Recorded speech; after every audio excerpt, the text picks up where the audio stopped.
বাংলাদেশ নিয়ে কিছু বলেন। প্রবাসীরা যে এই রুটি চাপড়া খেয়ে লক্ষ লক্ষ টাকা পাঠায় দেশে, তাদেরকে এয়ারপোর্ট থেকে শুরু করে সংবর্ধনা জানায়, কি কি করে। আপ্যায়ন পাইছেন কি আপনি এ পর্যন্ত? লাতি পাইছি। হ্যাঁ, লাতি কি বলেন? ফুলের মালা দিয়ে ফুলের মালা দিয়ে বারণ করে নিয়ে তারপর আমরা এটা তো লাকিজ কাটিং করে মাল সামানা কমে দেয়। এর থেকে আর কি উপকার চান আপনি? আর কি উপকার চাই আমরা?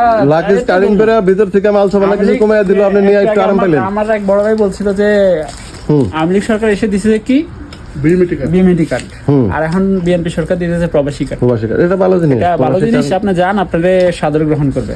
বেতনের একটা ই করতেছে, কিন্তু নুরুল হক নূর জানি কি বলে, মোবাইল টিপেন আপনারা। মোবাইল টিপেন। বলছে আপনাদের ডিউটি এখন মোবাইল টিপে ডিউটি। ওইখানে মাঝরাতে একটা দিন কাম দরকার।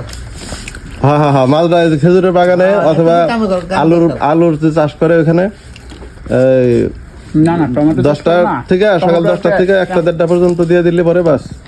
যেখানে টমেটো চাষ করে ওখানে টমেটোর স্মেল এবং গরমের তাপমাত্রা দুটো মিলে এসে বুঝতে পারতো যে এই বলে দেবে। আবার সে বলছে কি বেতন বাড়াই দিতে হবে, 10 লাখ টাকা বেতন করা উচিত একটা এমপি সাহেবের মোবাইল টিপার জন্য। কারণ 10 বছর থাকার পরে তো 5 বছর থাকার পরে চলে যায়, এই জন্য বাড়তি বেতনের কথা বলছে।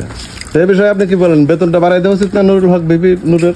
হ্যাঁ, রাইট কথা বলছেন, একদম অ্যাকুরেট কথা। একদম রাইট।